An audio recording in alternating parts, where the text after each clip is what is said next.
إله إلا الله وحده لا شريك له ونشهد أن سيدنا وسندنا وحبيبنا وطبيبنا وطبيب أرواحنا ومولانا محمدا عبده ورسوله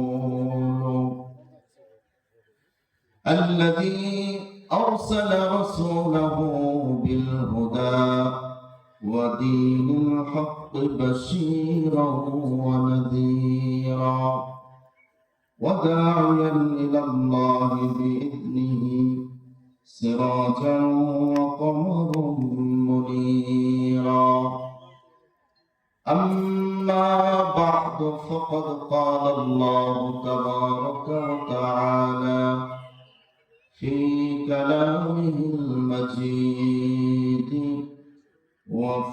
وفرقانه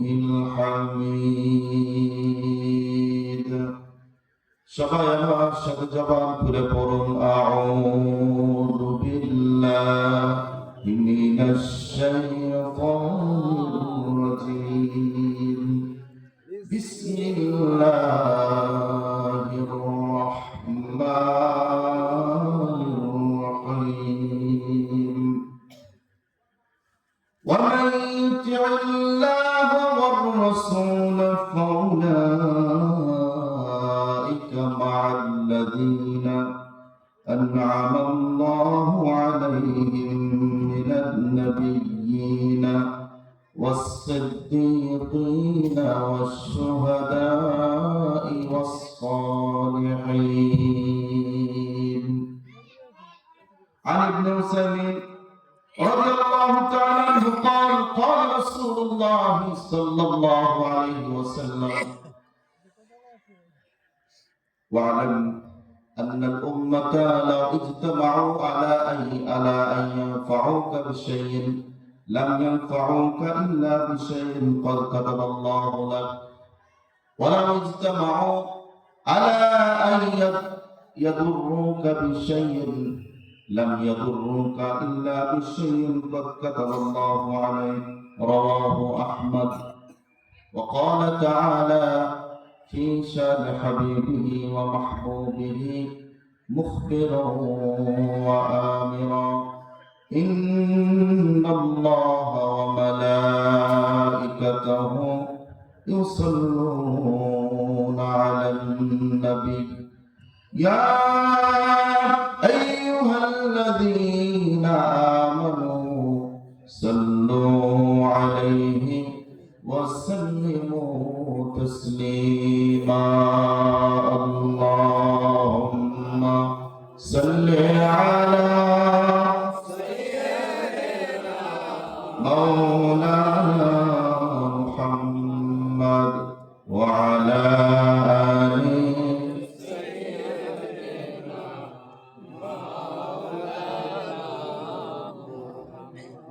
নবীজির ভালোবাসার মহব্বতে আরেকটু জোরে সোরে দরুদ শরীফ পড়া যাবে?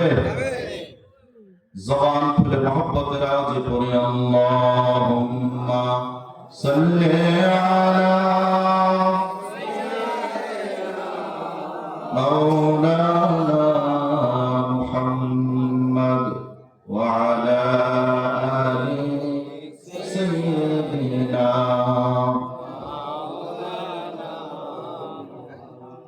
রসুল আমার ভালোবাসা রসুল আমার আলো আশা রসুল আমার প্রেম বিরহের মূল আলোচনা রসুল আমার কাজে করলে অনুপ্রেরণা রসুল আমার কাজে করলে অনুপ্রেরণা আল্লাহুম্মা সাল্লি আলা সাইয়্যিদিনা মাওলানা মুহাম্মদ ওয়া আলা আলি সাইয়্যিদিনা মাওলানা লা ইলাহা ইলাহা লা ইলাহা ইল্লাল্লাহ লা ইলাহা লা ইলাহা ইল্লাল্লাহ লা ইলাহা লা ইলাহা লা ইলাহা ইল্লাল্লাহ মুহাম্মাদুর রাসূলুল্লাহ সাল্লাল্লাহু আলাইহি ওয়াসাল্লাম। হযরত শাহজালাল রাহমাতুল্লাহ আলাইহি মাদ্রাসার উদ্যোগে বার্ষিক ইসালে সওয়াব ও পবিত্র তাফসীরুল কোরআন মাহফিল উপলক্ষে আয়োজিত আজকের এই মাহফিলে সম্মানিত সভাপতি হযরত খোশবাজার দরবার শরীফের মোহতারাম পীর সাহেব হুজুর কেবলা হযরত মাওলানা আবু সাঈদ মোহাম্মদ নাজমুস সাআদাত বারাকাল্লাহু ফি হায়াতি ওয়া ইলমি হুজুর এই মুহূর্তে বগুড়ায় রয়েছে। ওনার অনুপস্থিতিতে ওনার সুযোগ্য বড় সাহেবজাদা হাফিজ মাওলানা শাহ মোহাম্মদ ওলিউল্লাহ হুজুর তিনি উপস্থিত রয়েছেন নবরাল্লাহু ওয়াজহাহু। এবং আমার আগে আলোচনা করলেন আপনাদের এলাকার কৃতি সন্তান আমার প্রিয় বড় ভাই মাওলানা মোহাম্মদ জহিরুল ইসলাম বারাকাল্লাহু ফি হায়াতি ওয়া ইলমি, এবং সুদূর ঢাকা থেকে আগত আজকের এই মাহফিলের প্রধান আকর্ষণ যিনি চলে এসেছেন আলহামদুলিল্লাহ, মুফতি মোহাম্মদ সিদ্দিকুর রহমান সরকার।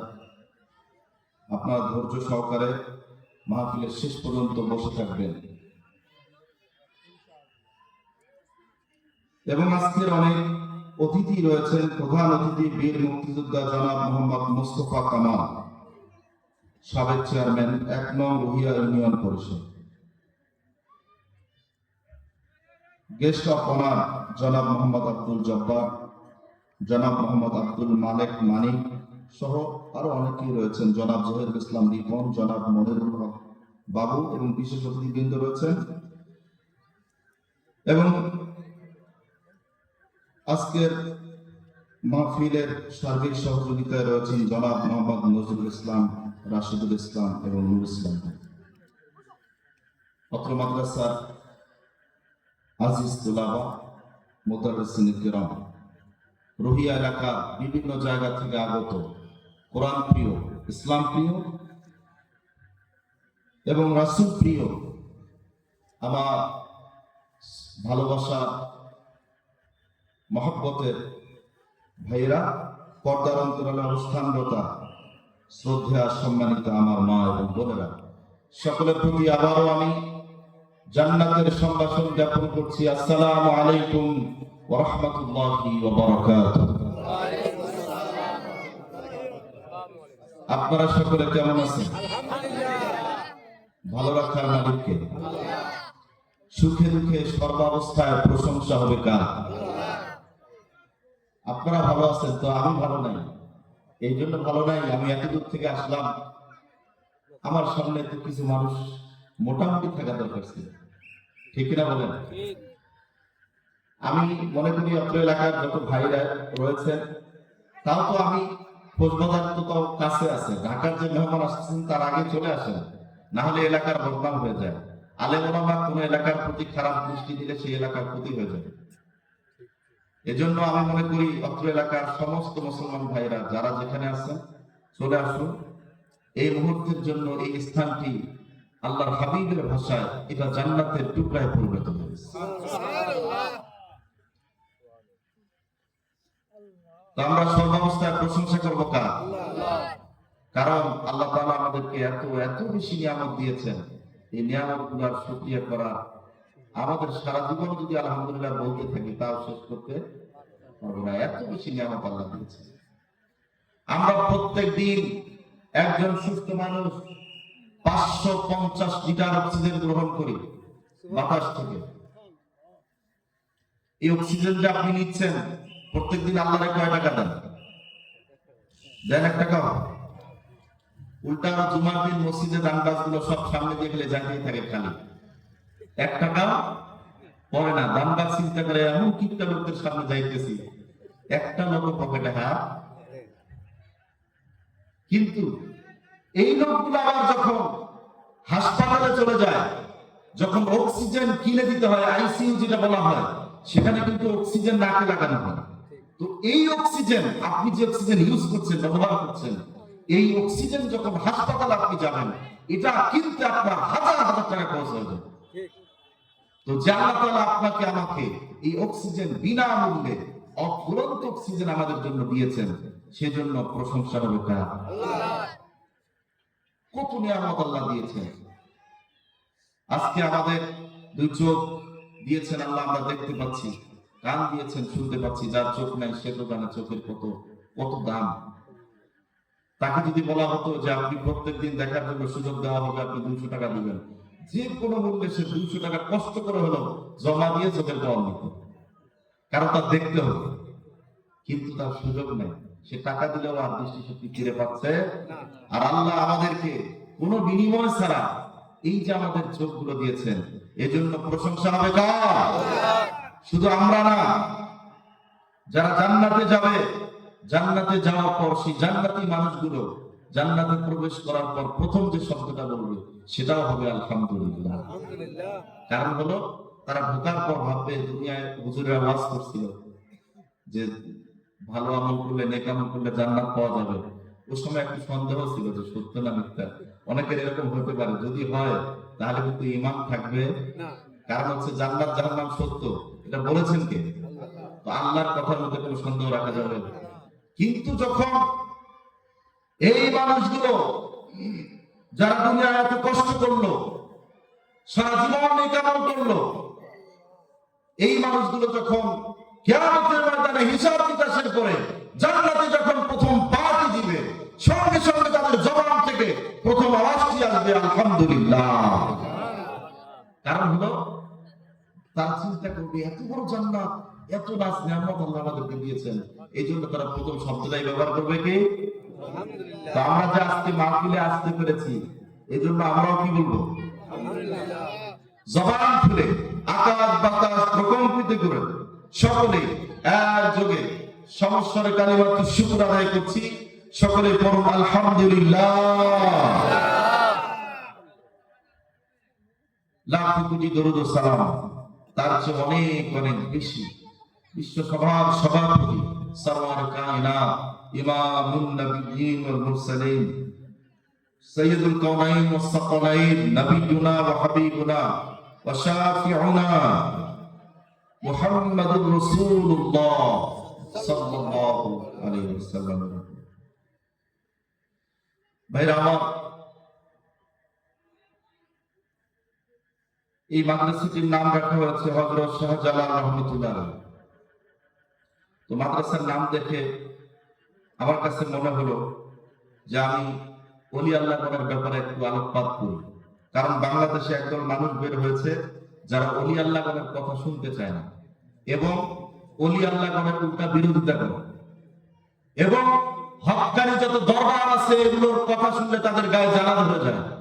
কিন্তু আজ থেকে আমি চ্যালেঞ্জ করছি, আজ থেকে 100 বছর পূর্বে এই বাংলার ইতিহাস নয়, পুরো ভারতবর্ষের ইতিহাস খুঁজে দেখো, তোমার অস্তিত্ব ছিল না।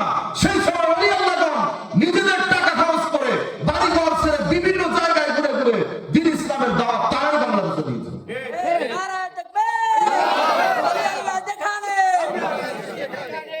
আজকে বড় বড় কথা বলো, ফাঁকা ময়দান পেয়েছো, আজকে ইসলাম পেয়েছো তাদের উসিলায়, তাদের বিরুদ্ধে তুমি অস্ত্র ধরো, তাদের বিরুদ্ধে কথা বলো।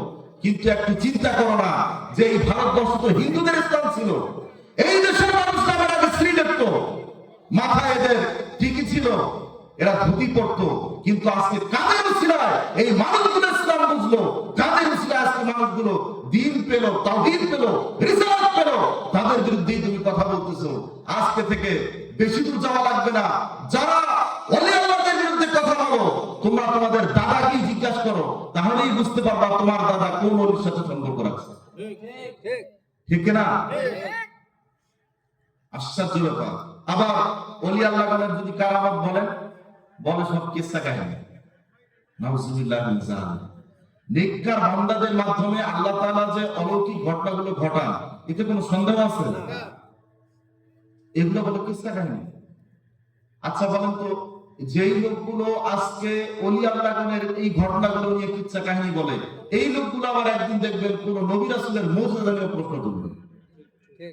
কারণ প্রশ্ন যাদের তোলা শুরু করেছে, এই লোকগুলো একদিন আবার নবীদের মুজিজা নিয়ে তারা প্রশ্ন তুলবে।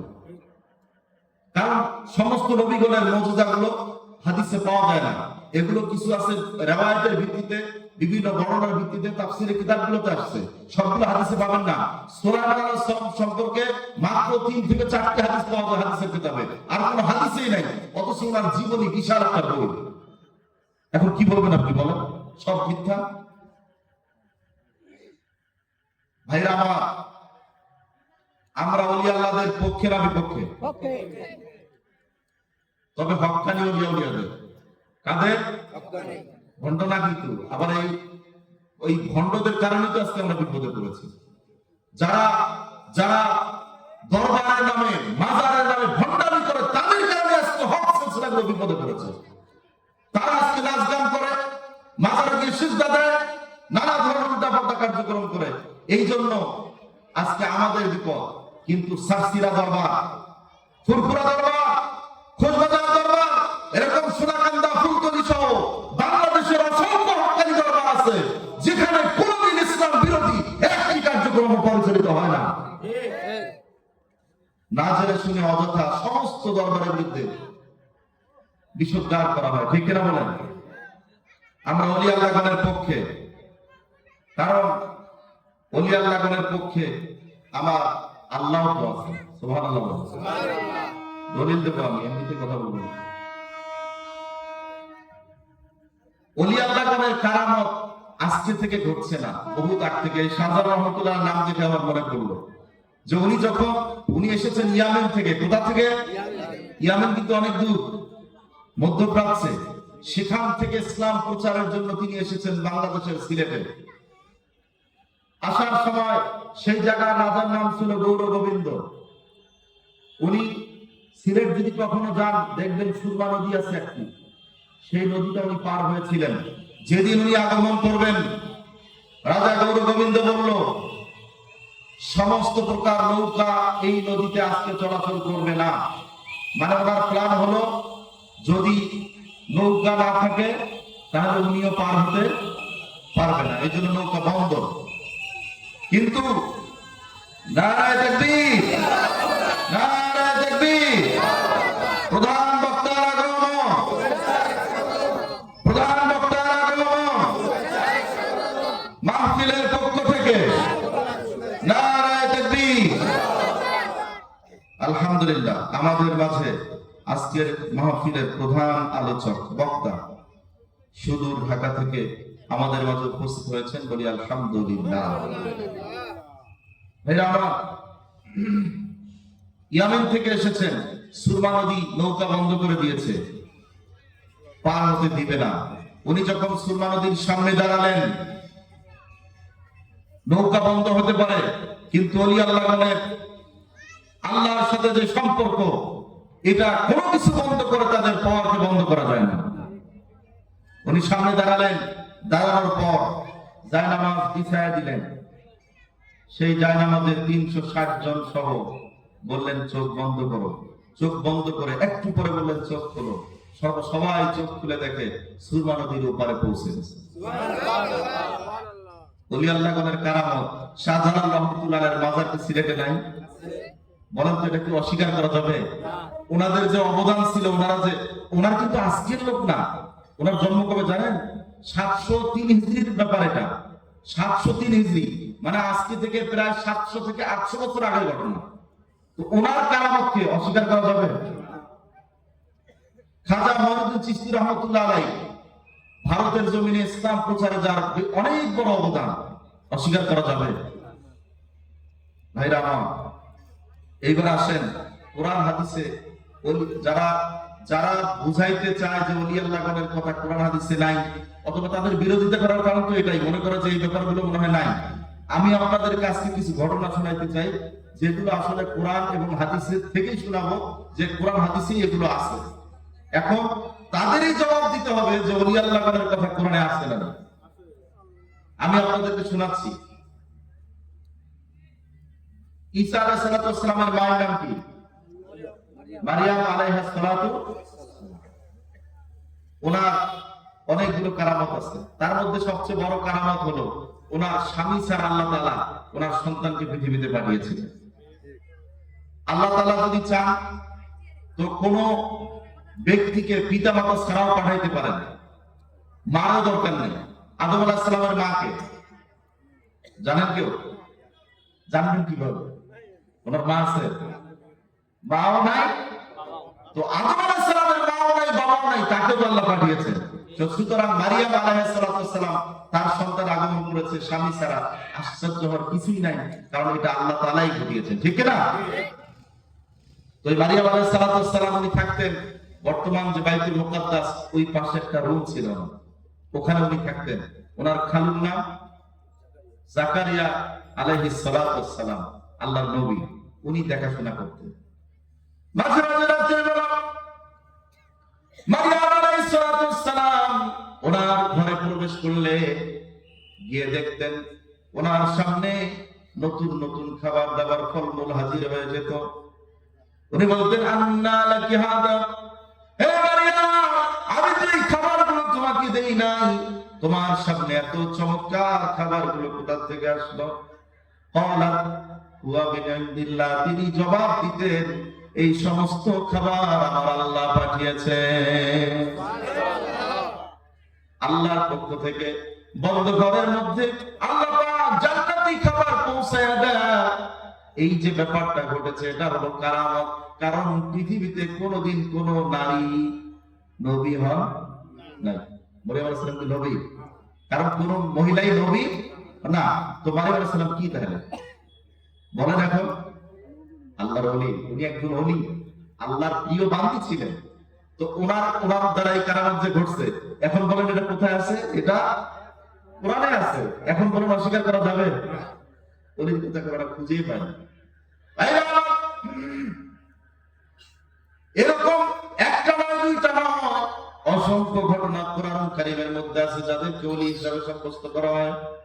ফিরআউনের স্ত্রী আসিয়া আলাইহিস সালাম, যিনি ফিরআউনের ঘরে ছিলেন স্ত্রী হিসাবে, কিন্তু ঈমানের বলে বলিয়ান ছিলেন, ঠিক কিনা বলেন? যার কথা আল্লাহ তাআলা ওনার ঈমানের শক্তি এত পছন্দ করেছেন, এতটা খুশি হয়েছেন, ওনার সেই ঈমানের দীপ্ত শক্তির কথা আল্লাহ পাক কোরআন কারীমের আয়াতে দিয়েছেন। ফিরআউন ওনার স্ত্রী ফিরআউনের সামনে ঘোষণা করলো, আমি তোমাকে রব হিসেবে মানি না, কারণ আমি আসিয়া জানি আমার রব, তোমার রব, গোটা বিশ্বের সমস্ত মানুষের রব একমাত্র কে? আর একটু জবান খুলে বলেন, কে? যখন আসিয়া আলাইহিস সালাম বললেন, আমি তোমাকে রব মানি না, ফিরআউন চিন্তা করলো, মিশরের মানুষগুলো আমাকে রব হিসাবে মানে, প্রভু হিসাবে মানে, আমার স্ত্রী যদি আমাকে না মানে, এই কথা যদি প্রচার হয়ে যায়, তাহলে আমার খোদাগিরি শেষ। যে অবস্থা খারাপ, তবে তোমার বউ তোমার মানে না, আবার তুমি আমাদের কাছে খোদাগিরি করতে। এই জন্য বললো, আসিয়া বলো তোমার কি লাগবে, কি চাও? যা চাও আমি দেব, কিন্তু আমারকে তোমাকে রব মানতে হবে। আসিয়া বলছে, না, কোনো কিছুর বিনিময়ে না।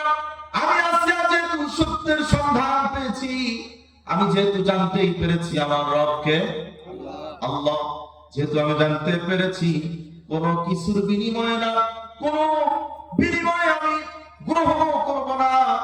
হাজার বার নয়, কোটি বার নয়, আমার মৃত্যু পর্যন্ত বারবার একটা কথাই বলবো, আমার রব একমাত্র আল্লাহ। ফিরআউন চিন্তা করলো, ঈমান তো বড় মজবুত। ওর আবার পরামর্শদাতা আছে হামান। হামানকে বলতেছে, হামান কোন একটা ব্যবস্থা করা যায় নাকি দেখো। হামান বলতেছে, কঠোর শাস্তি দিতে হবে, নাহলে লাভ নেই। শাস্তি কি? জেলখানা ভরায় দেন, আটকায় তো 2-4 দিন খাবার টান করলে এমনিতেই সোজা হয়ে যাবে। জেলখানার মধ্যে আটকানো হলো, কষ্ট দেওয়া শুরু হলো, খাবার দাবার ঠিকভাবে দেওয়া হয় না, জেলখানার ভিতরে কষ্ট। 2 দিন যাওয়ার পর হামান চলে গেল, গিয়ে বলছে আপনি এত বোকা, আপনার স্বামী যদি খোদা হয় তাই আপনার সমস্যাটা কি? আপনি তো খোদার বউ, আপনার সমস্যাটা কোথায়, লস কোথায়? উনি বলছে আমার এত লাভের দরকার নাই, খোদার বউ হতে চাই না, বরং আমি সত্যিকার রবের একজন খাঁটি বান্দি হতে চাই। ভাইরা আমার, কোনো লাভ নাই। এইবার হামান চিন্তা করলো না কি লোক দেখায় লাভ নাই, ভয় দেখাতে হবে। এটা যুগে যুগে যত জালেম পৃথিবীতে এসেছে তাদের অস্ত্র ছিল এগুলা, একবার লোক দেখায় আর একবার হুমকি দেয়, আছে না নাই? একবার আপনাকে লোক দেখাবে এটা সেটা, আরেকবার যদি সোজা পথে না আসেন আপনার উপরে জুলুম, আছে না নাই? এগুলো জালেমদের একটা অভ্যাস। এবার আছে আলাইহিস সালাতু ওয়াস সালাম, ওনাকে হামান বলছে আপনার পরিণতি খুব ভয়াবহ হবে, আপনি যদি ফিরআউনের অবাধ্য হন, স্ত্রী বুঝবে না, আপনার অবশ্যই মৃত্যু মেনে নিতে হবে। আসিয়া বলছে আমি প্রস্তুত, আমি মৃত্যুকে মেনে নেব, কিন্তু আমি মুখ থেকে জবান থেকে যে কথাটা বলেছি মনে প্রাণে বিশ্বাস করি আমার রব আল্লাহ। ইন্নাল্লাযীনা ক্বালু রাব্বুনাল্লাহ,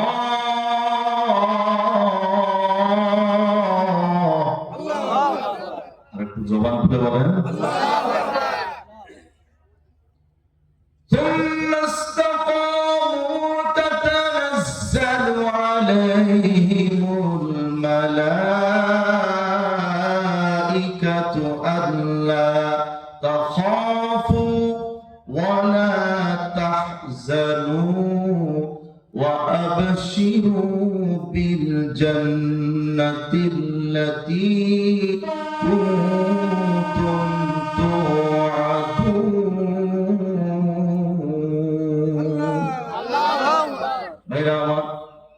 আল্লাহ এর জন্য বলেছেন যারা হাজারো নির্যাতন সহ্য করেন, কষ্ট সহ্য করে ঈমানের উপর অটল অবিচল থাকবে, যারা মুখে অন্তরে সব সময় একটা কথা বলবে আমাদের রব আল্লাহ, এই কথার উপর অটল অবিচল থাকবে, আল্লাহ তাআলা বলেছেন ওই ব্যক্তিদের মৃত্যুর সময় আসমান থেকে দলে দলে ফেরেশতা হাজির হয়ে যাবে।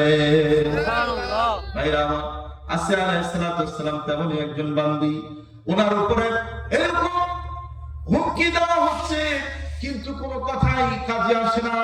উনি বললেন কোনো লাভ নাই। ফেরাউন শেষ পর্যন্ত সিদ্ধান্ত নিল মুখের কথায় কাজ হবে না, মিশরের মানুষদের সামনে তাকে প্রকাশ্য শাস্তি দিয়ে হত্যা করতে হবে, এটাই তার শাস্তি, আর কোনো দ্বিতীয় অপশন নেই। ভাইরা আমার, আসিয়া আলাইহিস সালাতু ওয়াস সালাম ওনাকে গাছের সাথে বাঁধানো হলো, খুঁটির সাথে, বিভিন্ন ভাবে বর্ণনা এসেছে ওনার উপরে নির্যাতন টর্চারিং শুরু হয়ে গেল, নানা ভাবে ওনার উপরে জুলুম শুরু হয়ে গেল, গা থেকে ফিনকি দিয়ে রক্ত পড়ছে, শরীর দুর্বল হয়ে গেছে, কিন্তু ঈমানের শক্তিতে একটু দুর্বল হন নাই। সুবহানাল্লাহ।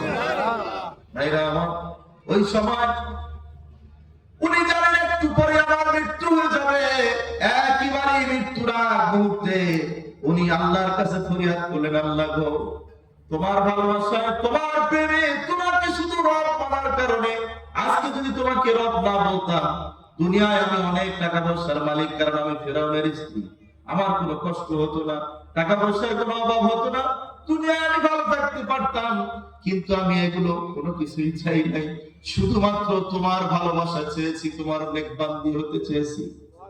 আল্লাহ মৃত্যু একটু পরে হয়ে যাবে, আমার কোনো আফসোস নাই গো আল্লাহ, শেষবারের মতো তোমার কাছে ফরিয়াদ, আমার মৃত্যুর আগে আমি জান্নাতে কোন জায়গায় থাকবো সেই জায়গাটা মৃত্যুর আগে তুমি দেখায়া দাও। এই কথাটি তাফসীরে ইবনে কাসিরে এসেছে। তাফসীরে ইবনে কাসির আল্লামা আবু ফিদা হাফিজুদ্দিন ইবনে কাসির রাহমাতুল্লাহ আলাইহি তিনি তার তাফসীরের মধ্যে লেখেন সূরা তাহরিমের 11 নম্বর আয়াত, ওরা যখন একেবারে মুমূর্ষ অবস্থা মৃত্যু হয়ে যাবে সেই সময় তিনি আল্লাহর কাছে যে দোয়াটি করেছিলেন, ফরিয়াদ করেছিলেন, আল্লাহ তাআলা ওই দোয়াটি কোরআনুল কারীমের সূরা তাহরিমের আয়াত হিসেবে নাযিল করে দিয়েছেন। রব্বিবনি লি'উদাকা বাইতান ফিল জান্নাতি ওয়া নাজ্জিনি মিন ফিরআউনা ওয়া আমালিহি ওয়া নাজ্জিনি মিনাল কওমিয যালিমিন। উনি যে দোয়াটি করেছিলেন আল্লাহ তাআলা কোরআনুল কারীমের আয়াত হিসেবে নাযিল করে দিয়েছেন। আমার প্রশ্ন হলো, আসিয়া আলাইহিস সালাতু ওয়াস সালাম যার কথাটিকে আল্লাহ তাআলা কোরআনুল কারীমের আয়াত হিসেবে নাযিল করলেন, তিনি কি নবী না ওলি? কোন মহিলা কোনদিন নবী হয়েছেন? মহিলাদের কোন নবী হওয়ার রাস্তায় নাই। কোন নবী কোন মহিলাই হন না। তো তাহলে উনি কি ওলি? ওনার কথা কি কোরআনে নাই? দলিল খুঁজে পায় না, ওলির কথাই বলে নাই কোরআনে। আশ্চর্য ব্যাপার। তো ওনার এই ঘটনাগুলো কি হবে? যারা এই অলৌকিক বিষয়গুলোকে আবার দেখেন, আল্লামা ইবনে কাসির উনি যখন একেবারে মৃত্যুর আগ মুহূর্তে উনি একবার মুস্কি হাসছিলেন, ওটাও আসছে তাফসিরে, উনি একবার মুস্কি হেসে দিলেন। আসিয়া আলাইহিস সালাতু ওয়াস সালাম একটু মুস্কি হাসলেন। তখন ফেরাউন বলতেছে, ওর মাথা কি পাগল হয়ে গেছে নাকি? মরার আগে মানুষ কি হাসে? তখন আল্লামা ইবনে কাসির রাহমাতুল্লাহ আলাইহি বলেন, উনি ওই সময় এই জন্য মুস্কি হাসি দিয়েছিলেন, উনি একটু আগে যে দোয়া করেছিলেন, আল্লাহ আমার মৃত্যুর আগে আপনি জান্নাতে আমি কোন জায়গায় থাকবো, ওই জায়গাটা আপনি আমার মৃত্যুর আগে দেখায় দেন। যখনই বলছেন সাথে সাথে আল্লাহ তাআলা ওনাকে দুনিয়ায় বসেই জান্নাতের সেই জায়গাটি দেখাইছিলেন। এখন বলেন, এগুলা কি? এই যে ঘটনাগুলো কারামত না? আর উনি কি কোরআনে নাই? ভাইরা আমার, হযরত ওমর ফারুক রাদিয়াল্লাহু আনহু জুমার দিন নামাজ পড়াচ্ছেন, হঠাৎ করে খুতবার সময় বললেন, ইয়া সারিয়া আল জাবাল, হে বাহিনী তোমরা পাহাড়ের পাশে লুকায়া যাও। খুতবার সময় জুমার দিন, তো হঠাৎ করে খুতবার একটা নির্দিষ্ট টপিক থাকে, ওই টপিকের মধ্যে যদি আরেকটা কথা ঢুকে যায় তখন তো বোঝা যায় যে এই কথাটার সাথে কথাটা মিলল না। আর ওনারা তো আরবি ভাষাভাষী, ওনারা তো ধরবেন ব্যাপার কি, এই কথার সাথে এই কথা বলতেছে কেন? উনি ওই মুহূর্তে কোনো জবাব দিলেন না। পরবর্তীতে নামাজের পরে প্রশ্ন করা হলো, উনি বললেন, আমি দেখতে পেলাম আমাদের মুসলমান বাহিনী যারা যুদ্ধে গিয়েছে মিশরের ওখানে, আমি দেখলাম ওরা বিপদে পড়েছে, ওদেরকে শত্রু আক্রমণ করতেছে। আমি এই জন্য ইয়া সারিয়াল জাবাল বললাম, যাতে করে ওরা পাহাড়ের পাশে লুকায় যেতে পারে। এখন বলেন, উনি হচ্ছেন কোথায়? বর্তমান মক্কায়। আর বলা হচ্ছে কোথায়? মিশরে। কত ডিস্টেন্সে ভাবতে পারছেন আপনি? আল্লাহু আকবার। এত ডিস্টেন্সের মধ্যে ওনার এই কথাটি পরে 2-3 দিন পরে ওখান থেকে দূত আসলো চিঠি নিয়ে, বললেন যে আমরা জুমার দিন, গত জুমার দিন হঠাৎ করে আপনার নামাজের সময় আমরা তো বুঝতে পারিনি, পাহাড়ের সামনে আগায় গেছিলাম শত্রুদের সামনে, পরে আমাদেরকে যখন কে যেন ডাক দিয়ে বললো ইয়া সারিয়া আল জাবাল, আমরা আওয়াজটা শুনে তাড়াতাড়ি করে পাহাড়ের পিছনে লুকায় গেলাম। কোথা থেকে উনি বলেছেন আর ওনারা শুনলেন কোথা থেকে? ওমর রাদিয়াল্লাহু তাআলা আনহু নবী না? উনি কি নবী? নবীজি বলেছেন, লাউ কানা বাদি নাবিয়্যুন লাকানা ওমর, আমার পরে যদি কেউ নবী হতো সে হতো ওমর। কিন্তু উনি তাহলে নবী না, তাহলে উনি কি? তাহলে ওনার মাধ্যমে যে ঘটনাটা ঘটেছে এটা কি কারামত? বলেন, বিশ্বাস করবেন না? যদি বিশ্বাস না করেন তো হাদিসে যে পুরো হাদিসটা আসছে, যারা সহিহ হাদিস মানেন তাদের কি হবে যে এই ঘটনাটাকে আপনারা কিভাবে দেখবেন? এটা কি ভাইরা? শুধু তাই না, হযরত ওমর ফারুক রাদিয়াল্লাহু আনহু ওনার শাসনামলে আমর ইবনুল আস রাদিয়াল্লাহু আনহু ওনাকে মিশরে গভর্নর হিসেবে পাঠানো হলো। উনি যখন গভর্নর হিসেবে নিযুক্ত হলেন, এলাকার মানুষ এসে বলল, হুজুর আমাদের এই নীলনদ প্রত্যেক বছর একজন কুমারী নারীকে এখানে বলি দিতে হয়, না হলে নীলনদে পানি আসে না। আর যদি আমরা প্রত্যেক বছর পানি না পাই, চাষবাস করবো কি দিয়া, কিভাবে? এটা কিন্তু আমাদের চালু রাখতে হবে, যেহেতু আপনি নতুন গভর্নর এসেছেন।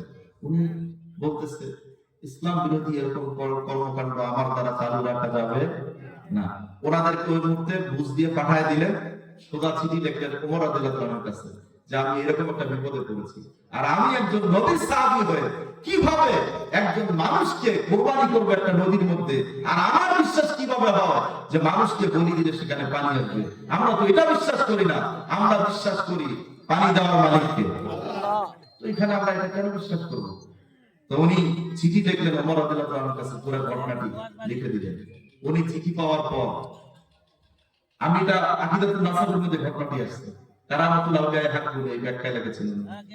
তো উনি আপনার চিঠি লিখে পাঠালেন নীলনদকে যে হে নীলনদ, যদি তুমি তোমার ইচ্ছায় চলো তাহলে তোমার আমার প্রয়োজন নাই, তোমার পানিরও দরকার নাই। আর তুমি যদি আমার আল্লাহর ইচ্ছায় চলো তাহলে চিঠিটি পাওয়ার পর আমার আল্লাহর হুকুমেই তুমি প্রবাহিত হয়ে যাবে। চিঠি লিখে পাঠালেন, যার মাধ্যমে পাঠালেন, উনি এসে ওই চিঠিটা নদীর মধ্যে ছেড়েছেন, ছেড়ে উপরে উঠতেও পারেন নাই, তার আগে নদী পানি দিয়ে ভরেছে। আজও পর্যন্ত নীল নদের পানি আর কোনোদিন শুকায় না। সুবহানাল্লাহ। ওমর রাদিয়াল্লাহু তাআলা এটা কি কেন অস্বীকার করা যাবে? আর যারা বলে ওলি আল্লাহ নাই, ওলিদের কথা নাই, এদের কি হবে বলেন? আল্লাহু আকবার। হাদিস থেকে বলছি ৬০০০ মানে আজকে আমি একটু অন্য টপিক, যেহেতু শাহজালাল রাহমাতুল্লাহি আলাইহি মাদ্রাসার নাম, তো আমি একটু ওই টপিকে যাই, সমস্যা নাই। একটা আলোচনা শুনলেই যেটা শুনবেন ওটাই শিখবেন। তো এই আপনার হাদিস থেকে এবার দিচ্ছি এখন দলিল, বুখারী শরীফ থেকে, যেই গ্রন্থটাকে আমার আহলে হাদিস ভাইরা বেশি গুরুত্ব দিয়ে থাকে, সেখান থেকে রেফারেন্স দেই। ৬৫০২ নম্বর হাদিস। আল্লাহ হাবিব সাল্লাল্লাহু আলাইহি ওয়াসাল্লাম বলেন, আল্লাহ তাআলা বলেছেন, হাদিসটা হাদিসে কুদসি, মান আদালি ওয়ালিয়ান ফাকাদ আযানতুহু বিল হারব, যে আমার কোন ওলির সঙ্গে শত্রুতা করে আমি তার বিরুদ্ধে যুদ্ধ ঘোষণা করব। ওলি মানে কি? বন্ধু। দেখেন পরের অংশটা আছে, আল্লাহর হাবিব বলেন, আল্লাহ তাআলা বলেছেন হাদিসে কুদসি, ওয়া মা ইয়াযালু আবদি ইয়াতাকাররাবু ইলাইয়া বিন নাওয়াফিল, বান্দা শুধুমাত্র ফরজ নয়, নফল আমল করতে করতে এক পর্যায়ে বান্দা আমার নিকটবর্তী হয়ে যায়, সনে বান্দা হয়ে যায়, নেককার বান্দা হয়ে যায়। সুবহানাল্লাহ বলেন। ভাইরা আমার, নফল আমল এটাও কিন্তু বাংলাদেশে একদল মানুষ সমস্ত প্রকার নফল আমল থেকে মানুষকে সরানোর চেষ্টা করতেছে, আছে না নাই? সবে পড়াতে কোনো আমল করার দরকার নাই, এরকম ফতোয়া দেওয়া হয়। আর ওলি আল্লাহগণ, হক্কানি ওলি আল্লাহগণ, তারা কিন্তু আপনাদেরকে এটাই বোঝাচ্ছেন, না না, বেশি বেশি করে নফল আমল করতে করতে আল্লাহর প্রিয় বান্দা হয়ে যাও, ঠিক না? ওলি আল্লাহগণ আপনাদেরকে শিখায়, মাগরিবের নামাজের পরে তাওয়াবিনের নামাজ পড়েন, ফজরের পরে ইশরাকের নামাজ পড়েন। আল্লাহর হাবিব বলেছেন, ফজরের নামাজের পরে কেউ যদি সেই মুসাল্লায় বসে থাকে, যার নামাজে হোক মসজিদে হোক, সেখানেই বসে থাকবে, সূর্য ওঠার পরে 30 মিনিট পরে আপনার ইশরাকের নামাজ আদায় করবে। নবীজি বলেছেন, কেউ যদি এটা করতে পারে তার আমলনামায় আল্লাহ তাআলা একটি কবুল হজ এবং একটি কবুল উমরার সওয়াব দিয়ে দেবেন। এই আমলগুলো ওলি আল্লাহগণ শিখান। নফল আমলের ব্যাপারে সবচেয়ে হক্কানি দরবারগুলো বেশি তাকিদ দেয়। আর একদল মানুষ বের হলো, এরা শুধু নফল থেকে সরানো, এটা দরকার নাই, সওয়াব করার দরকার নাই, আমল করার দরকার নাই, জুমার দিন আগেও নামাজ নাই, পরেও নামাজ নাই, এই ফতোয়া দিচ্ছে। আমি আপনাদেরকে ওপেন চ্যালেঞ্জ করছি, খোদার কসম করে বলছি, জুমার নামাজের পূর্বে 4 রাকাত এবং পরের 4 রাকাত কেউ যদি অস্বীকার করে, সে ব্যক্তি আল্লাহর নবীর হাদিসকে অস্বীকার করবে। কারণ স্পষ্ট হাদিসে আসছে, আব্দুল্লাহ ইবনে মাসউদ রাদিয়াল্লাহু আনহু বলেন যে আমরা আল্লাহর নবীর যুগে কুন্না মুসাল্লি আরবাআন ক্বাবলা জুমাতি ওয়া বাদাহা আরবাআন, আমরা আল্লাহর নবীর যুগ থেকে আব্দুল্লাহ ইবনে মাসউদ বলেন যে আমরা জুমার আগে 4 রাকাত পড়তাম, জুমার পরেও। তো সাহাবাগণের আমল এটা, আর আমরা এটাকে অস্বীকার করতেছি, ফতোয়া দিতেছে জুমার আগে নামাজ নাই, পরেও নাকি নামাজ নাই। নাউজুবিল্লাহ। অথচ এক সময় জুমার নামাজ আমি দেখেছি আমাদের মানুষগুলো, আগের মানুষগুলো জুমার দিন অনেক নামাজ পড়তো, শুধু এই 4 রাকাত আর 2 রাকাত না, অনেকে 20, 22, 25 মানে যত পারে হ্যাঁ আসতো, তাহিয়াতুল ওযু পড়তো, দুহুরুল মাসজিদ পড়তো, অনেক নামাজ পড়তো। হোক নামাজগুলো নফল, কিন্তু প্রত্যেকটা নামাজই তো দামি, ঠিক কিনা? আল্লাহকে সিজদা দিলে আল্লাহ খুশি হন কিনা? শুধু খুশি না, আপনার একটা সিজদা যদি আল্লাহকে দিতে পারেন, সাজদাতুন ওয়াহিদাতুন খায়রুম মিনাদ দুনিয়া ওয়া মা ফিহা, একটা সিজদা, হাদিস শরীফে আছে এটা, নবীজি বলেছেন একটি সিজদার মূল্য আল্লাহর কাছে এত বেশি, গোটা পৃথিবী এবং পৃথিবীতে যা কিছু আছে তার চাইতেও বান্দা একটি সিজদার মূল্য আল্লাহর কাছে অনেক বেশি। মান সাজাদা সাজদাতাইনি লা ইয়াসবু ফীহিমা গফারাল্লাহু লাহু মা তাকাদ্দামা মিন যামবি, যে ব্যক্তি 2টা সিজদা দিবে এর মধ্যে কোনো ভুল করবে না। কয়টা সিজদা? আপনি যদি নফল নামাজ পড়েন 2 রাকাত, ওখানে কয়টা সিজদা হবে? 4টা হবে না? তো আল্লাহ নবী বললেন মান সাজাদা সাজদাতাইনি লা ইয়াসবু ফীহিমা, যে ব্যক্তি 2টা সিজদা দেবে এর মধ্যে কোনো ভুল হবে না, গফারাল্লাহু লাহু মা তাকাদ্দামা মিন যামবি, 2টা সিজদা কমপ্লিট হয়ে যাবে, আল্লাহ তাআলা ওই বান্দার পূর্বের সব গুনাহগুলো maaf করে দেবেন। সুবহানাল্লাহ। বুখারী শরীফের হাদিস থেকে বলছি। এখন বলেন নফল যে আমরা নামাজ পড়বো আমাদের লাভ না লস? জুমার দিন যদি আপনি গিয়ে আগে যদি নফল নামাজ 10 রাকাতও পড়েন, আপনাকে নিষেধ করছে কে? আপনি নামাজের পর বাদল জুমা পড়ে আরো যদি 6 রাকাত পড়েন, আপনাকে নিষেধ করলো কে? কারণ নফল আমল তো সবচেয়ে বেশি করা দরকার। আল্লাহর হাবিব সাল্লাল্লাহু আলাইহি সাল্লাম উনি রাতের বেলা নামাজ পড়তে পড়তে ওনার পা মোবারক ফুলে যেত, অথচ যার জীবনে কোনো গুনাহ নাই। নবীজির জীবনে কোনো গুনাহ আছে? এই সার্টিফিকেট কে দিয়েছেন? আল্লাহ নিজে দিয়েছেন। লিয়াগফিরা লাকাল্লাহু মা তাকদ্দামা মিন যামবিকা ওয়া মা তাআখারা ওয়া ইউতিম্মা নি'মাতাহু আলাইকা ওয়া ইয়াহদিয়াকা সিরাতাম মুস্তাকিমা। আল্লাহ তাআলা বলেন, হাবিব আমার, আপনার পূর্বে এবং পরে কোনো ধরনের গুনাহ নাই, এই সার্টিফিকেট আমি আল্লাহ আপনাকে জানাই দিলাম, আপনি হচ্ছেন মাসুম। সুবহানাল্লাহ। আমার নবীর জীবনে কোনো গুনাহ নাই। শুধু আমাদের নবী না, আমাদের আহলে সুন্নাত ওয়াল জামাতের আকীদা হলো যত নবী রাসূলগণ এসেছেন একজনের জীবনে কোনো ধরনের গুনাহ নাই। আমরা মনে করি সমস্ত নবী এবং রাসূল কি মাসুম, এটা কিন্তু আমাদের আকীদা। এইজন্য কখনো বলবেন না আদম আলাইহিস সালাম ভুল করেছেন, এই ধরনের ভাষা কখনো নবীগণের সাথে ব্যবহার করবেন না, কখনোই করবেন না। ভাইরা আমার, এখন আল্লাহর হাবিব সাল্লাল্লাহু আলাইহি সাল্লাম উনি আমাদেরকে শিখাচ্ছেন নফল ইবাদত বেশি বেশি করে করতে, আর এরা আমাদেরকে বলতেছে কি ইবাদত করার দরকার। সামনে রমজান মাস আসতেছে, বলবে তারাবি 20 রাকাতের দরকার নেই, কয় রাকাত? 8 রাকাত।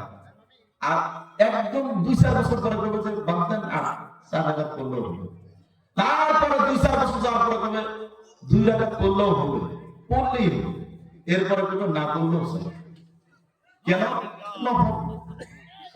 আর আমরা বলছি 20 রাকাত এটা সাহাবাদের আমল, চলতেছে, আমরা পড়তেই থাকবো, কষ্ট আমাদের হবে, কিন্তু নফল আমলগুলো আমরা যদি ছাড়ি, খোদার কসম করে বলছি নফল আমল যদি ছেড়ে দেন, এক পর্যায়ে গিয়ে আপনারা ফরজ করা শুরু করবেন।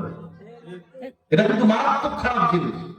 যদি নফল ছাড়া শুরু করেন, এক সময় নফল ছাড়তে ছাড়তে গিয়ে ফরজে হাত দিবেন।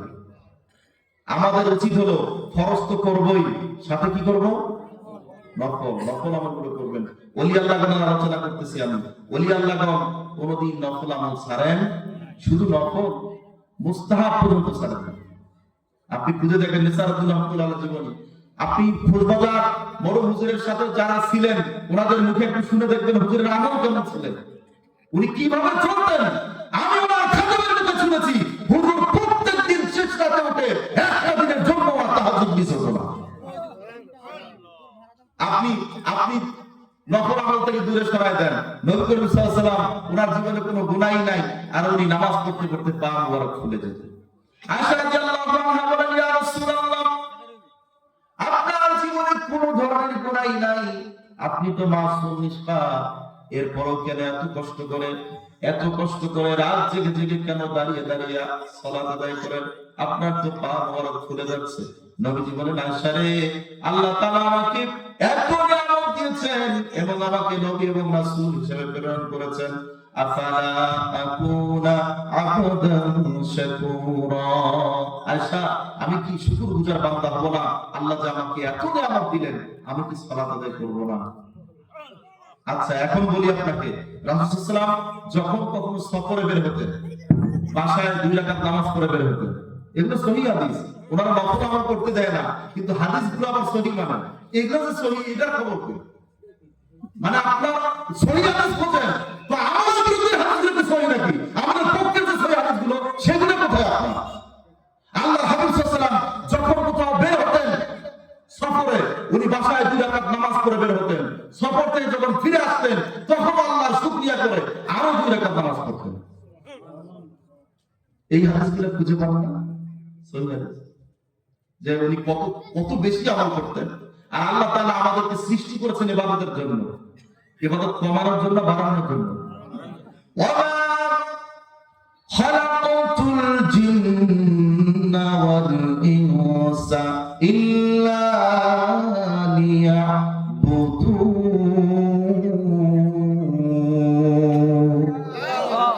আল্লাহ তাআলা বলেন, নিশ্চয়ই আমি মানব এবং জিন জাতিকে সৃষ্টি করেছি আমার ইবাদতের জন্য, সুতরাং ইবাদত কম হবে না বেশি হবে?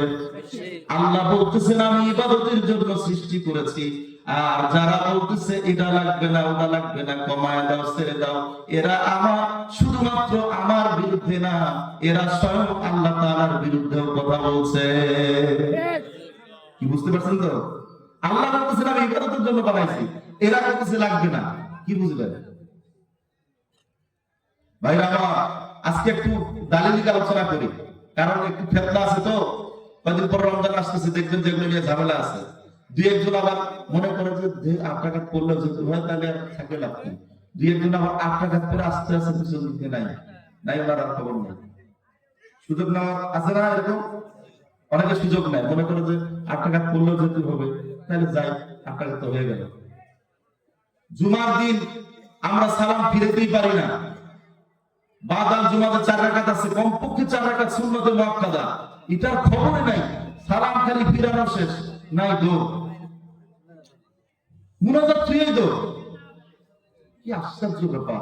খবরদার, রুহিয়াবাসী আপনাদেরকে বলে যাচ্ছি, কোরআন হাদিসের আমলের বিরুদ্ধে কেউ কোনদিন কথা বললে, আলেম ওলামা আছে, আমাদের জহিরুল ভাই আছে, আমরা খোঁজ বাজারে আছি, আপনাদের কোনো প্রশ্নের সম্মুখীন হলে আমরা আপনাদেরকে দলিল সহকারে বুঝাই দেব কোথায় কোন আমল আছে। কিন্তু খবরদার, যে আমল আপনারা আগে থেকে করে আসছেন, এই আমলের বিরুদ্ধে কেউ কথা বললে আপনাদের একটু সজাগ হতে হবে যে এতদিন করে আসলাম, এখন সমস্যাটা হলো কোথায়। একটু আপনাদের বুঝতে হবে, যেগুলো তো আগে থেকে করে আসতেছি, এটা বাধা হচ্ছে কেন?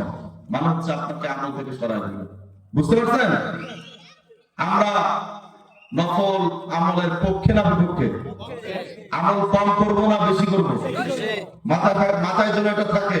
ওলি আল্লাহগণ আমলের পক্ষে ছিলেন, ওনারা জিকির আজকারের তালিম দিয়েছেন, ওনারা ইশরাকের তালিম দিয়েছেন, আওয়ামিন করতে বলেছেন, তাহাজ্জুদ করতে বলেছেন, কোরআন তেলাওয়াত বেশি বেশি করে করতে বলেছেন, পর্দা করতে বলেছেন। অর্থাৎ ওনারা ছিলেন আমলের পক্ষে। আর যারা মডার্ন ইসলামের কথা বলে, আধুনিক ইসলামের কথা বলে, এরা সম্পূর্ণ উল্টা দিকে দাঁড়িয়ে যাচ্ছে।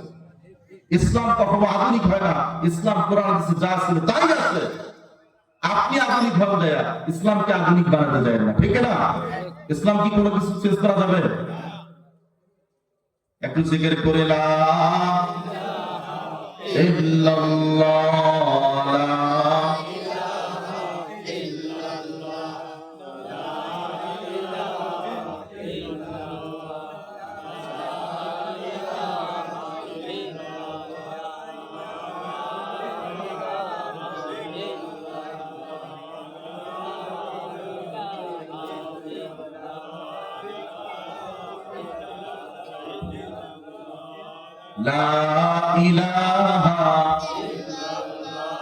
লা ইলাহা ইল্লাল্লাহ, যার দিলে আসে আল্লাহর ভয়, আল্লাহ আল্লাহ সব সময়। আহার নিদ্রা ভালো লাগে না, আহার নিদ্রা ভালো লাগে না, মুখে শুধু শুধু এক আল্লাহ, লা ইলাহা লা ইলাহা ইল্লাল্লাহ,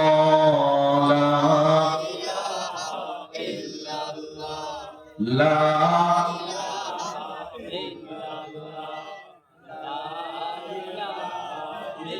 বহু দূরে মদিনা, কেমনে যাব জানি না। দয়ার আল্লাহ দয়া করো, দয়ার আল্লাহ দয়া করো, নসিব করো মদিনা। লা ইলাহা লা ইলাহা লা ইলাহা ইল্লাল্লাহ, লা ইলাহা ইল্লাল্লাহ, মুহাম্মাদুর রাসূলুল্লাহ সাল্লাল্লাহু আলাইহি ওয়াসাল্লাম। ভাইরা আমার, ওলি আল্লাহদের কথা কোরআনে আছে না নাই? হাদিসে আছে না নাই? এখন থেকে ওলি আল্লাহদের পক্ষে থাকবেন না বিপক্ষে যাবেন?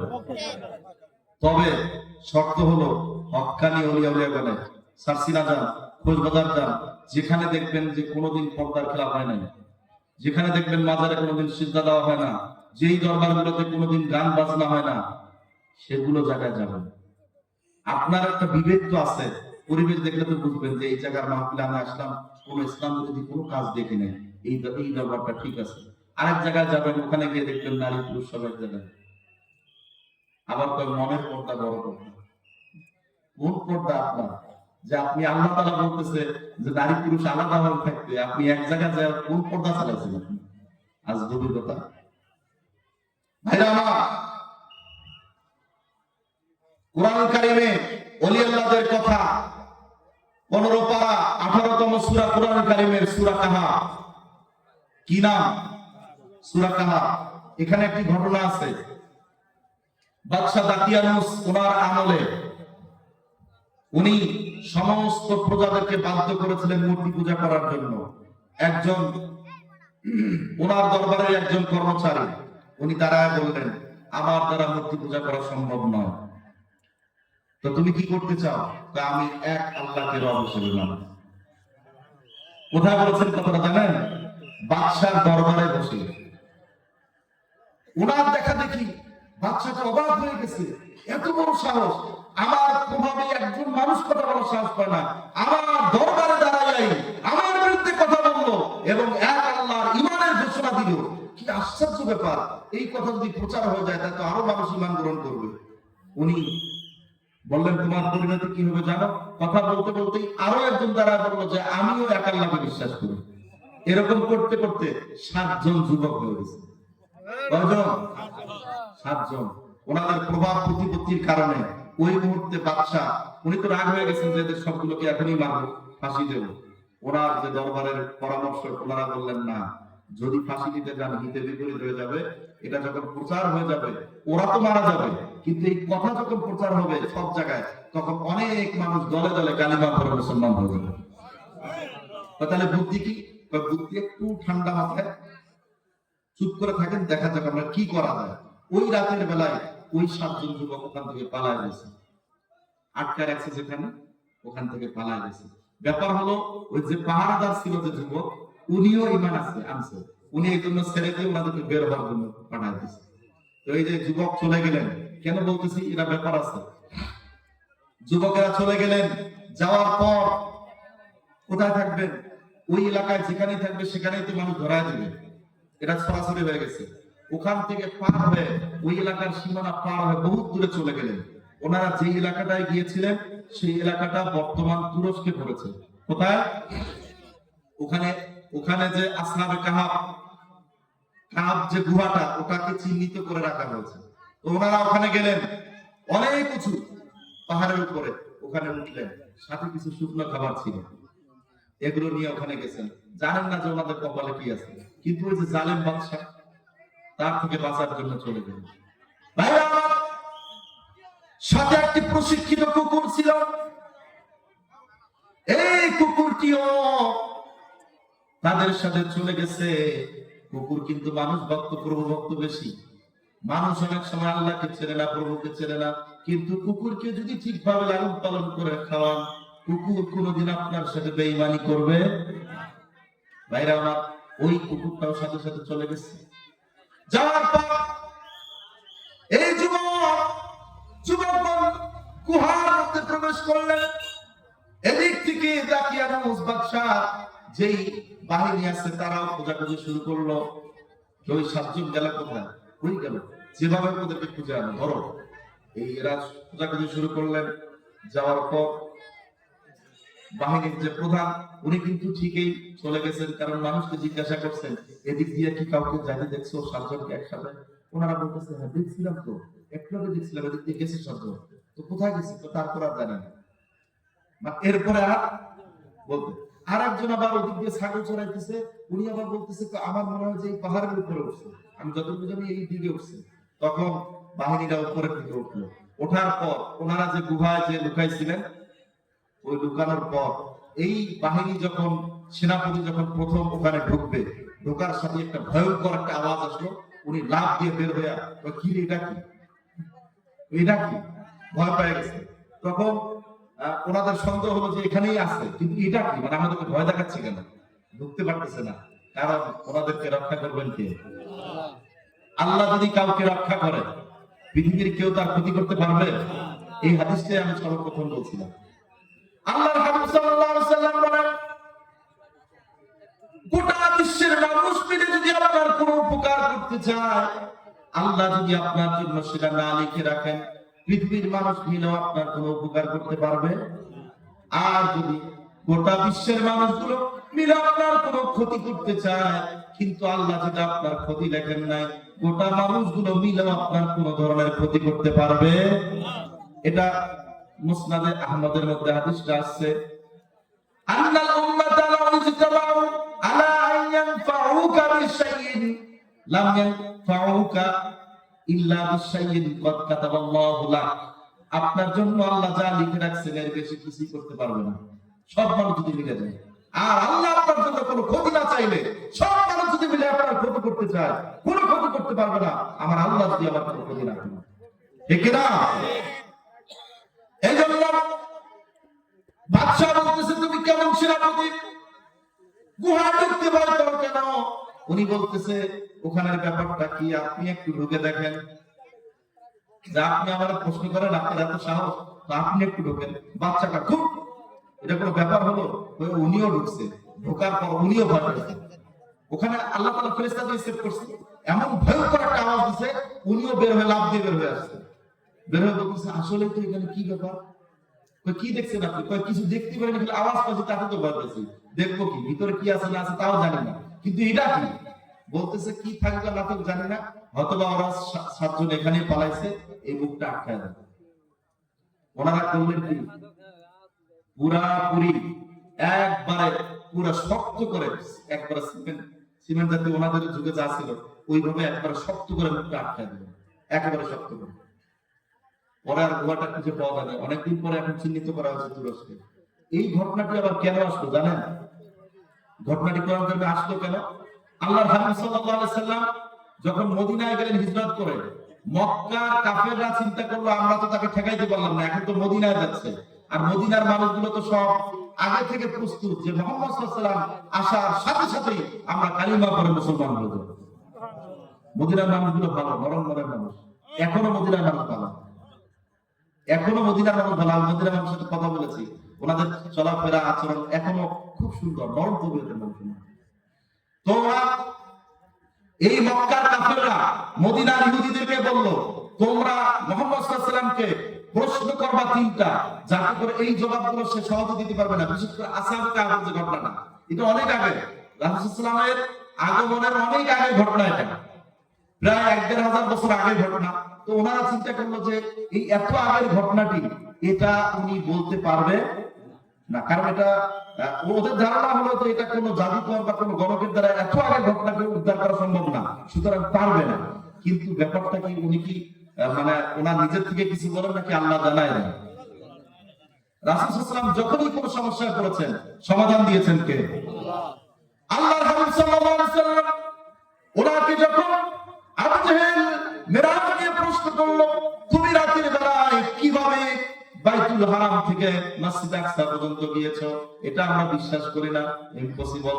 এত দূরের রাস্তা এক রাতে তো দূরের কথা, ওই ডিসটেন্সটা হলো 1 মাসের রাস্তা। কয় মাস? 1 মাসের রাস্তা এক রাতে তুমি কেমনে গেছো? উপরটা না বাদ দিলাম, আসমানে কেমনে গেছো? এইটুকু আগে মিলাও যে তুমি এই মসজিদুল হারাম থেকে মানে কাবা শরীফ থেকে তুমি এতদূর পর্যন্ত কিভাবে যাও এক রাতের মধ্যে? তো কি চান আপনি? কিভাবে বলবো আমি আল্লাহ আমাকে নিয়েছেন? না, প্রমাণ দিতে হবে। কি প্রমাণ? বাইতুল মুকাদ্দাসের দরজা জানালা কোন পাশে কয়টা আছে সব বলেন। বলেন তো, আমি যে এখানে আসছি এই জায়গার সব দরজা জানালা হিসাব করছি আমি। এখন যদি কেউ বলে যে আপনি রুইয়া মাহফিলে গেছেন, প্রমাণ দেন। কি দেব বলেন তো? এটা কি সম্ভব? উনি তো কি কর্তব্য বিমূঢ়। এখন যদি প্রমাণ না দিতে পারেন ওরা তো কাফের, ওরা তো ওনাকে ইনসাল্ট করবে, সমস্যা করবে। আল্লাহর কাছে তাকায় আছে। আর ওই যে বললাম আল্লাহর হাবিব সাল্লাল্লাহু আলাইহি ওয়াসাল্লাম যখনই সমস্যায় পড়তেন সমাধান দিয়ে দিতেন কে? আল্লাহর হাবিব সাল্লাল্লাহু আলাইহি ওয়াসাল্লাম চিন্তায় পড়ে গেলেন, জবাব কি দিবেন? শুধুমাত্র আসমানের দিকে তাকাচ্ছেন, মানে এটাই বুঝাচ্ছেন আল্লাহ আমি সমস্যায় পড়েছি, এই মুহূর্তে আমি তোমার সাহায্য চাই। আল্লাহর কাছে বারবার তাকাচ্ছেন। আল্লাহ তাআলা সঙ্গে সঙ্গে জিবরাইলকে জানা দিলেন, জিবরাইল যাও যাও, আমার বন্ধুর কোনো চিন্তা নাই, কোনো চিন্তা নাই। বাইতুল মুকাদ্দাসটাকে তোমার হাতে ধরে আমার হাবিবের সামনে নিয়ে ঘুরায়া ঘুরায়া ধরো, আমার বন্ধু যেন দরজা জানালাগুলো হিসাব করে বলে দিতে পারে। আল্লাহু আকবার। আসুন তো এই যে আল্লাহর হাবিব সাল্লাল্লাহু আলাইহি ওয়াসাল্লাম যখনই কোনো সমস্যায় পড়েন জবাব দিয়ে দেন কে? তো ওরা প্রশ্ন করেছিল আসহাবে কাহাফ সম্পর্কে, তখন আল্লাহর হাবিব সাল্লাল্লাহু আলাইহি ওয়াসাল্লাম এই যে প্রশ্ন করেছে ১৫০০ বছর আগের এই ঘটনা কিভাবে বলবে, কিন্তু আল্লাহ তাআলা ওনার উপরে সূরা কাহাফ নাযিল করে দিয়া সুন্দর করে সিরিয়ালি সব ঘটনাগুলো জানায় দিলেন। আর ওনার মুখ থেকে ওহীর মাধ্যমে সবগুলো বের হয়ে আসলো। সুবহানাল্লাহ বলেন। নারে তাকবীর। প্রধান বক্তার আগমন, শুভেচ্ছা স্বাগত। নারে তাকবীর। আল্লাহু আকবার। মাহফিলের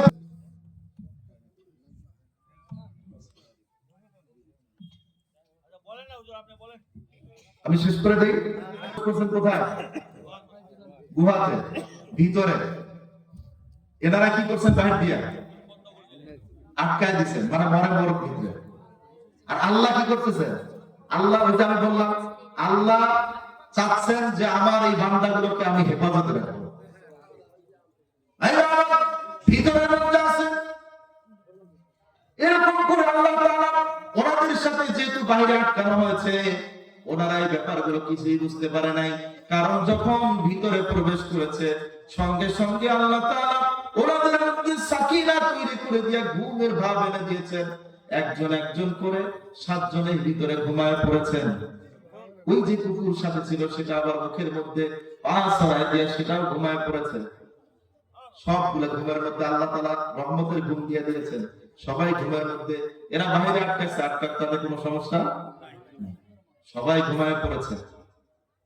ঘুমের মধ্যে আচ্ছন্ন অবস্থা আছে।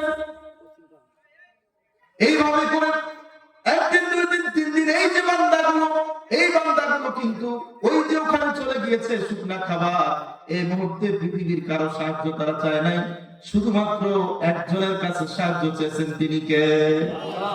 আর কারো কাছে তারা সাহায্য চায় নাই। কারণ আমাদের সত্যিকার অর্থে সাহায্য চাইতে হবে কার কাছে? আল্লাহ ছাড়া আমাদের কেউ সাহায্য করতে কেউ পারবে না, আল্লাহর কাছে সাহায্য চাবো আমরা। এই জন্য ওনারা আল্লাহর উপরে তাওয়াক্কুল করে ওই শুকনা খাবার নিয়ে তারা ঢুকেছেন। আর এটাও বলেছেন আল্লাহ শুধুমাত্র ঈমান নিয়ে, ঈমানের দাবিতেই আমরা এখানে এসেছি, ঈমান নিয়েই তো এসেছি, তুমি আমাদেরকে হেফাজত করো। ওনারা প্রবেশ করলেন, একদিন নয়, 2 দিন নয়। সূরা কাহফের মধ্যে আল্লাহ তাআলা বলেন ওয়ালাবিথু ফি কাহফিহিম 300 সিনিনা ওয়াজদাদু তিসআ। ওইখানে 1 বছর না, 2 বছর না, পুরা আল্লাহ তাআলা আমাদেরকে 309 বছর ঘুম পাড়ায় রাখলেন। এত আসতে কয় বছর? কোনদিন ঘুমাইছিলেন? 309 বছর, 309 বছর ঘুমাইলেন, আল্লাহ ঘুম পড়াই দিলেন একবার। 309 বছর পর্যন্ত ওনারা কেউ ওঠেন, 7 জনের ঘুম। আল্লাহু আকবার। বলেন তো যে আপনার এখানে কিন্তু একটা জবাব এসেছে, 309 বছর পরে যদি কেউ ঘুম থেকে ওঠে, আর একটা জবাবও পাওয়া যায় যে আল্লাহ তাআলা মানুষকে যে কবরে চলে যায় এদেরকে উঠানো আল্লাহর কোনো ব্যাপার না, কারণ হায়াত মউত আল্লাহ যে ঘুম পাড়ায় আবার যে উঠাইতে পারেন, 309 বছর কি ঘুমানো সম্ভব? তো ওনাদের ধরেন তো ওনারা মৃত্যুই হয়ে গেছে, তারপর আল্লাহ তাআলা শুধু রেখে দিয়েছেন আল্লাহর হুকুমে, বেশ কষ্ট হয়ে আছে। 309 বছর পর আবার উঠেছে, সুবহানাল্লাহ। ওঠার পর একজন উঠে মোটামুটি মোড়ামুড়ি করে আরেকজন কহে বিকেল হয়েছে, ওঠো না। বিকেল হয়েছে মানে ওনারা ঘুমাইছে সকালবেলা, তো বিকেল হয়েছে, কি রে খাওয়া দাওয়া করবো না, ওঠো। তো এরকম করতে করতে সব মোড়ামুড়ি করে উঠছে, উঠে একটু ক্ষুদা ক্ষুদা ভাব। ওনাদের ধারণা হলো সকালে ঘুমাইছে, বিকেল হয়েছে, কিছু তো খাইতে হবে, সাথে কিছু টাকা পয়সা নিয়ে আসছিলেন। ওই টাকা পয়সা গুলো ওনারা নিয়ে একজনকে পাঠালেন যে সবাই যদি যাই, ওনাদের এখনো ভয় আছে, ওই আগের ভয় এখনো আছে, বলতেছে যদি সবাই যাই তাহলে ধরা খেতে পারে, আজকে চুপিচাপ যাবে, কারো কাছে কিছু বলবো না, চুপচাপ দোকান থেকে নিয়ে মানুষ টানুষ দেখে ফাঁক দিয়ে উঠে আসবা, এইবার বুদ্ধি শিখে গেলেন।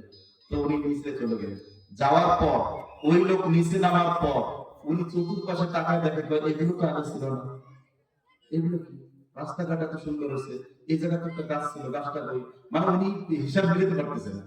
উনি তো মনে করছে সকাল আর বিকাল, তো এগুলো কি হচ্ছে, ঘটনাগুলো কি, ওনার মাথায় হিসাব মিলাচ্ছে না। আচ্ছা যাক, যা হয় হোক, দোকানে তাকে যাই।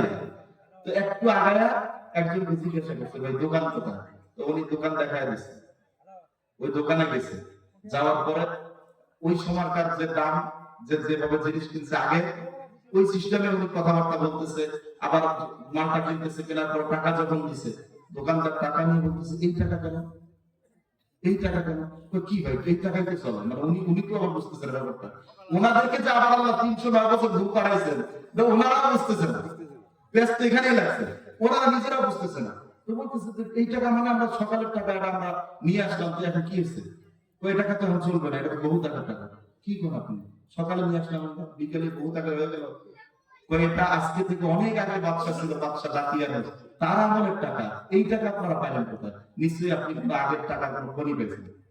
উনি বুঝছে আর বিপদে, কোন বিপদে বললাম, ধরা পড়ায় খাইলাম, আসলাম লুকায়া, আর মনে হয় পারতেছি না, দলে দলে লোক তো হাজির হয়ে গেছে, সবগুলো অনেক মানুষ, হ্যাঁ আপনি আর কোথায় টাকা পয়সা আছে দেন। উনি তো প্রথমত খেয়ে গেছে, এখন কি করবে, এদিক দিয়ে উনি একা করছে, ওনারা তো 6 জন আছে, ওরা আবার আসে না কেন, এখন ইনি পড়ছে বিপদে, সব মানুষ আটকানো, বলতেছে আর কোথায় টাকা আছে, উনি বলতেছে ভাই আর কোনো টাকা নেই, এটা আমাদের সাথে ছিল, আমরা কিছু লোক এক জায়গায় ছিলাম, সেখান থেকে আপনাদের এখানে খাবার কিনতে আসছি, সমস্যাটা কি বলেন? তখন ওনারা বললো যে আপনারা কোন কোন বাদশার কথা বলতেছেন? তো বাদশা ডাকিয়ার হচ্ছে ছিল, আমরা সেই সময় ইমাম ছিলাম, আমরা এখানে ঢুকাইছিলাম, তো এখন যদি আমাদের কথা শুনে ওনারা তো আমাদের উপর জুলুম করবে। তখন আশেপাশে সবাই বললেন ওই যুগ আর নাই, আমরা যে আপনাদের সাথে কথা বলছি আমরা সবাই মুসলমান। এত আসতে বলেন, আর একটু জোরে বলেন, সবাই মুসলমান। তো দাকিয়ানুস কোথায়? ওই দাকিয়ানুস শেষ, 14 গোষ্ঠী শেষ, বর্তমান যে ক্ষমতায় আছে উনিও মুসলমান। আল্লাহ পারেন কিনা? তো তাই নাকি, এটা সত্যি। তো কি বলেন আপনারা? যদি সত্যি না হয় তো চলেন আপনাকে ওই বাদশার দরবারে নিয়ে যাই, ওনারা আপনাকে পেলে খুব খুশি হবে, কারণ আপনাদের 7 জনের ব্যাপারে মানুষের মুখে একটাই কথা যে আপনারা আল্লাহর ওলি, আপনারা নেককার বান্দা, আপনাদেরকে বহুত খোঁজাখুঁজি করা হয়েছে, কোথাও পাইনি, আপনাদেরকে আমরা পাইছি, আমরা সৌভাগ্যবান, আপনারা চলেন আমরা এখনই রাজ দরবারে নিয়ে যাব। ওনারা আমাদের রাজ দরবারে যাওয়া লাগবে না, কোনো মতে আমার ওই 6 জনের কাছে আগে পৌঁছানোর ব্যবস্থা করবে। মানে উনি এখন ভালোভাবে বিশ্বাসই করতে পারতেছেন কি করছে। উনি চলে গেলেন, ওনার খাবার দাবার যা দিচ্ছে নিয়ে চলে গেলেন, 6 জনের ভিতরে ঢুকে বললেন যে ঘটনা তো এরকম ঘটছে। তো ওনারা তো অবাক, বলতেছে তাহলে অবশ্যই আমরা যে আল্লাহর কাছে সাহায্য চাইছিলাম, এই জন্য আল্লাহ তাআলা আমাদেরকে ঘুম পড়ায়া পুরা 309 বছর এখানে কাটায় দিয়েছে। এটা কিন্তু আয়াত থেকে বলছি, সূরা কাহাফ। তো এখন এত লম্বা সময় কাটিয়েছেন, তখন ওই বাদশার কানে যখন খবর গেল, তখন ওই বাদশা বললেন, না না, যেই বান্দারা নিজেদের ইমামের কারণে রাজদরবারে বসে তারা ইমামের দৃপ্ত ঘোষণা দিয়েছে, দৃঢ় কণ্ঠে ঘোষণা করেছে, সেই সকল ব্যক্তিরা আমার দরবারে আসা লাগবে না, আমি নিজেই তাদের কাছে দেখা করতে যাবো। ওরা কেন আমার কাছে আসবে? বাদশা সিদ্ধান্ত নিলেন, দল নিয়ে চলে গেছেন। যাওয়ার পরে গুহার ওখানে গেছেন, সবাই বের হয়ে আসছিলেন, সালাম কালাম দিলেন, সালাম দেওয়া হলো, কথাবার্তা হলো। হওয়ার পরে বাদশাহ বললেন, আপনারা আল্লাহর ওলি, আপনারা আল্লাহর নেককার বান্দা, আপনারা সালেহ বান্দা, চলেন আমার সাথে রাজ দরবারে, আপনারা যতদিন বেঁচে থাকবেন আপনাদের সমস্ত থাকা খাওয়ার দায়িত্ব আমি নিলাম।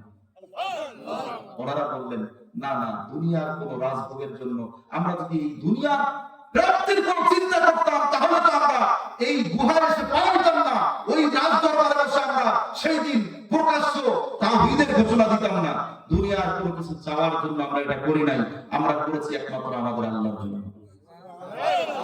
ইবাদত হবে কার জন্য? আল্লাহর জন্য।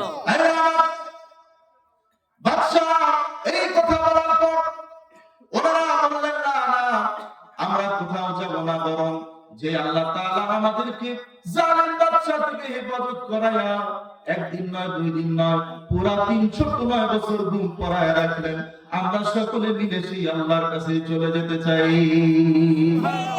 ওনারা ভিতরে ঢুকে শুধুমাত্র বললেন, আল্লাহ, আমরা থাকতে চাই না, মানুষ যেহেতু বুঝে ফেলেছে মানুষের কাছে গেলে আমাদের অহংকার আসতে পারে, আমরা কোথাও যেতে চাই না, তুমি যেভাবে আমাদেরকে 309 বছর ঘুম পড়ায় রেখেছো, এখন চিরতরে তুমি আমাদেরকে তোমার কাছে নিয়ে যাও। বলার সাথে সাথে মৃত্যু হয়ে গেল। ঘটনাটি সূরা কাহাফ 15তম পারা, সূরাটি হলো 18তম। আমি বলে গেলাম, এই যে 7 জন গুহার মধ্যে পালিয়েছিল, গুহার মধ্যে লুকায় ছিল, যাদের নামে আল্লাহ তাআলা সূরা পর্যন্ত দিয়েছেন, আয়াত পর্যন্ত দিয়েছেন, প্রায় 25টা থেকে 30টির মতো আয়াত শুধু ওনাদের ব্যাপারে আছে। এই 7 জন বান্দা, এনারা নবী না ওলি? এতক্ষণ পর্যন্ত এই ঘটনা এই জন্যই শোনালেন, মানে এই 7 জন কি কোন সন্দেহ আছে? না হলে ওনাদের ব্যাপারে এতগুলো আয়াত আল্লাহ নাযিল করবেন। আবার সূরা কাহাফ, এই কাহাফ, যে কাহাফ শব্দ গুহা, কেভ, ইংরেজিতে কেভ বলে গুহা, এই গুহার কথাটা বলেছেন তো ওনাদের ব্যাপারে। সুতরাং ওলি আল্লাহদের যে ওনাদের যে আপনার ব্যাপারগুলো, ওনাদের যে আলোচনাগুলো, এগুলো কোরআন হাদিসে নাই, এটাকে বলা যাবে? তো ওনারা কি নেককার বান্দা না? সুতরাং নেককার বান্দা হওয়ার সুযোগ আগে ছিল, এখনো আছে, কিয়ামত পর্যন্ত থাকবে। আমরা যে কোনো বান্দা নেকামতের মাধ্যমে আল্লাহর প্রিয় বান্দা এবং আল্লাহর ওলিদের বান্দা হওয়ার সুযোগ সব সময় খোলা আছে, এখনো আছে, কিয়ামত পর্যন্ত থাকবে। ঠিক না? আমরা সবাই ওলি আল্লাহদের পক্ষে আছি না নাই? হক্কানি ওলি আউলিয়াদের পক্ষে আমরা এখনো আছি, ভবিষ্যতেও থাকবো। আমি এই আলোচনাগুলো আসলে আমি ভাবছিলাম কোন একটা তাফসীর করবো, ওই যে শাহজালাল রহমাতুল্লাহ আলাইহি, ও দেখি আমার আলোচনা আর একটা ঢুকে গেছে। আচ্ছা, যাই হোক, মূল কথাটা তো বুঝতে পারছেন। এক হচ্ছে আমরা হক্কানি ওলি আউলিয়াদের পক্ষে, ভণ্ডগুলার পক্ষে না, হক্কানি। নাম্বার 2 হচ্ছে নফল আমলের পক্ষে। নফল আমল ছাড়বেন, ফরজ তো করবেনই, সাথে কি করবেন? কারণ নফল আমল আপনাকে আল্লাহর প্রিয় বান্দায় পরিণত করবে। আল্লাহ তাআলা, আমি হুজুরকে বসায় রেখে আলোচনা করলাম, ফিনিশিংটা নাহলে আপনাদের খারাপ লাগতো যে কোন জায়গাতে কি হলো, শেষের ঘটনাটি। তো আপনারা আমার জন্য দোয়া করবেন, আপনাদের জন্য আমি দোয়া করি। আমি তো আপনাদের এই কাছের মানুষ, যখনই ডাকেন পাবেন। এবং আমি পঞ্চগড় কেন্দ্রীয় মসজিদে আছি, আপনাদের মানে যে খতিব হিসেবে জেলা কেন্দ্রীয় মসজিদে, তো আমাকে যখন তখনই পাবেন। আমি আপনাদের জন্য দোয়া করি এবং আপনারা ধৈর্য সহকারে শেষ পর্যন্ত বসে বসে আলোচনা শুনবেন। একেবারে সমাপনী মুনাজাত করে, আখিরি মুনাজাত করে তারপরে যাবেন, হুজুরের আলোচনা শুনবেন। এরপর আমাদের চাচা হুজুর আছেন, উনি মুনাজাত করবেন, সেই পর্যন্ত সকলেই বসে থাকবেন। আল্লাহ তাআলা আমাকে এবং আপনাদেরকে যে আলোচনাগুলো করলাম, এই আলোচনাগুলো থেকে শিক্ষা গ্রহণ করে বাস্তব জীবনে আমল করার তৌফিক আল্লাহ আমাদেরকে দান করুন। সকলে বলি আমিন। ওয়া আখিরু দাওয়ানা আনিল হামদুলিল্লাহি রাব্বিল আলামিন। আসসালামু আলাইকুম ওয়া রাহমাতুল্লাহি ওয়া বারাকাতুহু।